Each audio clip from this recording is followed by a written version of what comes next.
The Gates of Horn and Ivory, by Francis Rosenfeld. Chapter 2. Charming Dionysus. Good morning, Princess. Dionysus entered the room, surrounded, as always, by a large posse of obviously impaired maenads and satyrs. He never went anywhere without them, and sometimes Persephone wondered if he'd ever been alone. Huge Etruscan amphorae filled with wine had been brought to the room for his visit, a welcome escape from the white-on-white decor, even though the god himself barely partook, since he drank nectar like the rest of them, to restore his beauty and youth. Persephone admired his graceful demeanor as he approached her, a vaguely androgynous countenance, with long flowing hair, braided with wild vines, a beautiful figure who looked deceptively young, his gait as light and carefree as the spirit which shone, childlike, in his eyes. He smiled at the goddess, who was close kin, and with whom he shared the gift of walking between worlds. How did he keep so fit?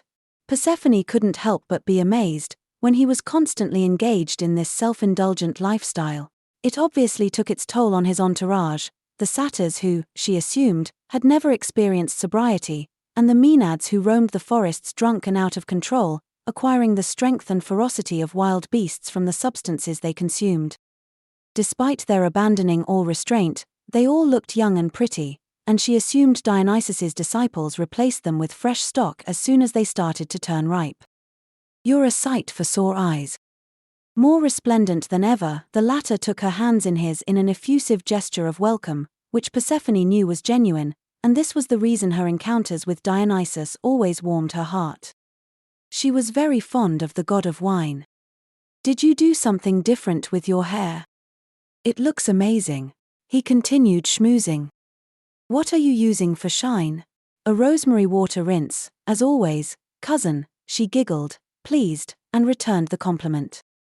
It's not nearly as shiny as yours. You haven't changed a bit. He looked down, rubbing the back of his neck, embarrassed by the compliment, which he parried with a chuckle. Someone always spills something on me, that's probably what.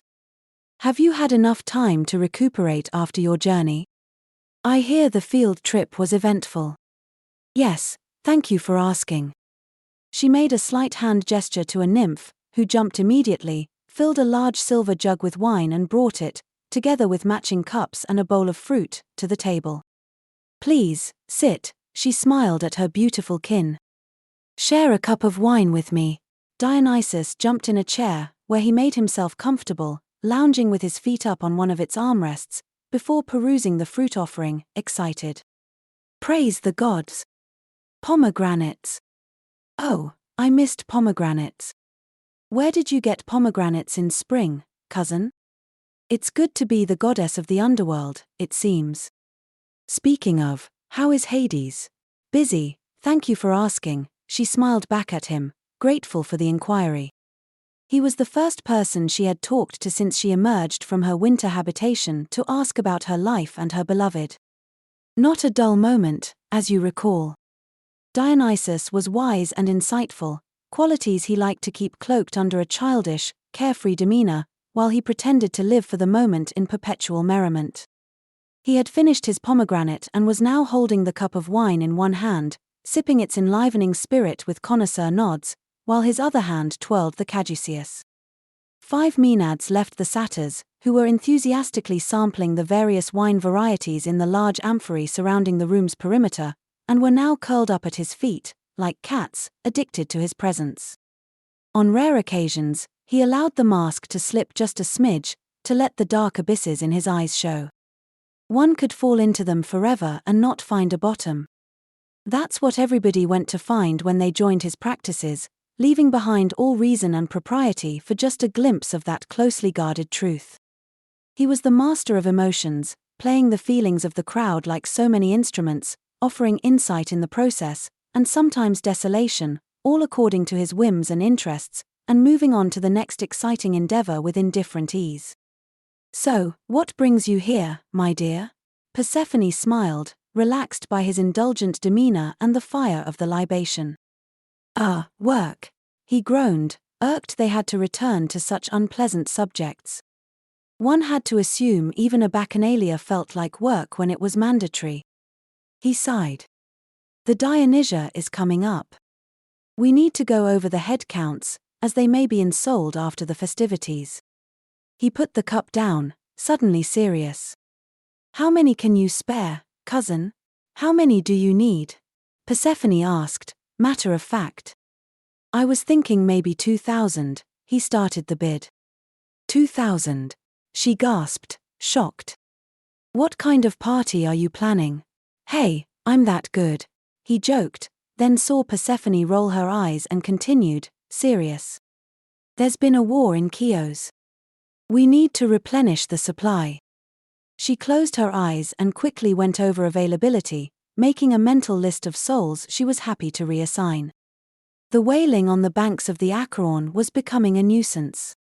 She was especially eager to re-up the unfortunate souls from the fields of mourning, those fools who died for love, which she hoped would fall onto a better fate this time, although she had to assume, considering the enduring aspects of the human psyche, that many of them would end up thickening the crowds of Dionysus's maenads, or find some other reflected light to fire their purpose. Am I boring you? The latter brought her out of her reverie, annoyed. Quite the opposite. I was making a list. Yes, I can spare as many as you need. This place is going to be very crowded, no? Let me worry about that. Artemis, oh, please tell me Artemis isn't itching to start another war. Persephone thought, but said nothing, only the crease between her eyebrows betrayed her disapproval. We all have our dominions, Dionysus argued. That's what she does. Do you think she's going to let things lie still? Her offerings would dwindle. She just, Persephone looked at him, saw the innocent conviction in his eyes, remembered Iphigenia's tragedy, and abandoned the fight. Oh, never mind. So, 2,000 you said, that's settled then. Thank you, cousin, I knew I could count on you. As always, he bent gallantly and kissed her hand, settling into the chair, and trying to figure out how to approach the main topic. There is the unpleasant subject of Orpheus. Persephone instantly stiffened in outrage, while the god of wine was still holding her hand, trying to appease her. Please don't get angry at me, the beast needs feeding, he pointed to his followers, who were now completely under the power of the wine, unable to keep their balance. Those poor people, Persephone remembered Orpheus and Eurydice's plight. And on their wedding day, no less. And as if the tragic bard's misfortune was not horrible enough, her cousin's drunken hellcats had to rip him apart in one of their psychotic rages. Why he was carrying on with these unfortunates, who could barely pass for human, was beyond her comprehension. Wouldn't it be more beneficial to the world if the beast fed on itself instead of destroying the lives of valuable artists and their innocent brides? She crushed the bitterness of the reminder humans so could not control themselves, said valuable artist had to mess up the underworld release she'd spent months cajoling Hades to arrange. All the idiot had to do was wait a few more minutes. Wasted effort, humans were. Wasted effort, living or dead. I pray he and his beloved find favor with you forever, mistress.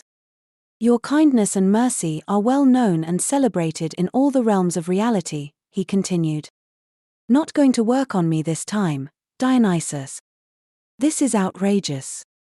Those little, she glared at the maenads at his feet, in disgust, until she encountered the vacant stare of one of them and realized it would have been just as reasonable for her to get angry with a storm. She turned her ire on Dionysus. I blame you, you know. You control this posse, or whatever you want to call it. Command them. Do I look like the commanding kind to you, my princess? He smiled at her, disarming, and his childlike charm returned, making it impossible for anyone to stay angry with him for long. I'm sure they'll be happier in your realm. No one is happier in my realm. Haven't you been listening to my mother? She'll give you an earful.